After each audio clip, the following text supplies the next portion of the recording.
For trans, two-spirit, and non-binary patients, accessing healthcare, accessing any sort of system, it can be a challenge. It can be scary. It can be demeaning in some cases, and it can then prevent people from wanting to access healthcare systems.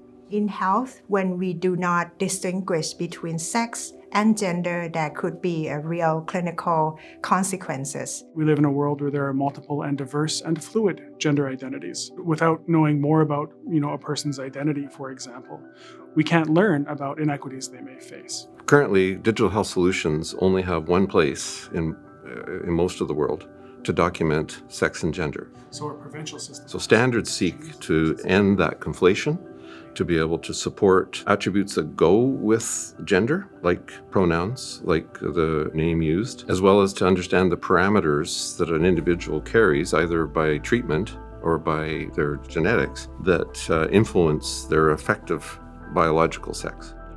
Gender, sex, and sexual orientation standard, also known as GSSO, were developed to address these gaps and to provide a structured technical foundation so that our healthcare providers can get their system to adopt and implement their standards in a way that they can communicate and exchange information seamlessly.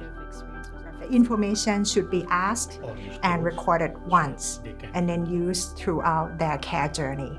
There's also a social component to that interoperability. So whoever uses that data should be using that data in a similar way. It has to be unambiguous. It has to have this structure, and that imposes discipline on our thinking to get that structure right and get it in a way that's simple, ultimately, so that it can actually be deployed.